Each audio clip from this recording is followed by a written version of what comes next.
India is a land full of ancient secrets and mysteries. One of the most intriguing among them is the topic of carnal secrets and pleasures. In ancient India, carnal pleasures were seen as an integral part of life. They were celebrated and worshipped, and considered as a way to reach spiritual enlightenment. The ancient texts called Kama Sutra and Tantra are testimony to this fact.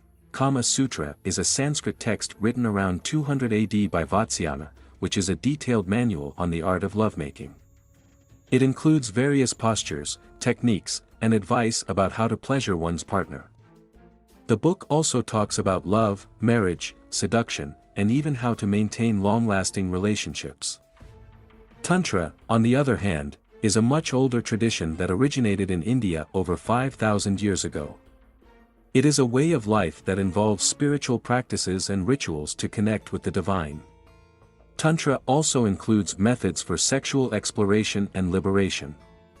It believes that through sexual practices, one can reach a higher level of consciousness and connect with the divine. Apart from these two texts, there are also several ancient temples in India that depict erotic art. One of the most famous among them is the Khajuraho temple in Madhya Pradesh. Built in the 10th century, the temple complex is famous for its intricate carvings that depict various sexual positions, acts, and rituals. However, despite the celebration of carnal pleasures in ancient India, it is important to note that it was done within certain boundaries and limitations. Sex was seen as a sacred act and was meant to be performed only within the confines of marriage. Adultery and promiscuity were not encouraged and were even frowned upon. In conclusion, the carnal secrets and pleasures of ancient India were not only a celebration of the physical act but also a way to connect with the divine. Hey guys! I came here in the middle of the video, asking you to leave your like, subscribe to the channel, because there is a lot of special content every day. Keep watching. They were seen as a way to attain spiritual enlightenment and liberation.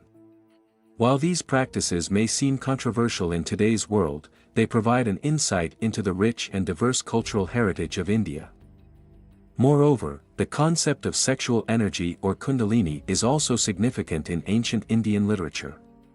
Kundalini, the coiled serpent at the base of the spine, is believed to be the divine, creative energy of the human body. It is a force responsible for sexual desire, creativity, and spiritual evolution. Through the practice of yoga and tantra, the kundalini can be awakened and channeled to reach higher states of consciousness and divine connection. However, it is essential to note that such practices require years of discipline, guidance, and self-reflection. In modern times, the Kama Sutra and Tantra have been misunderstood and misrepresented as a mere guide for sexual pleasure and experimentation. But, in reality, they are a more profound philosophy that advocates for the connection between physical pleasure and spirituality. Furthermore, India's rich and diverse cultural heritage has influenced the way sexual and romantic relationships are perceived in modern times. Indian culture values commitment, respect, and mutual understanding in relationships. Marriage is considered a sacred and lifelong bond, and extramarital affairs are not encouraged or tolerated. India's cultural heritage provides a unique perspective on the connection between physical pleasure, spirituality, and the human experience.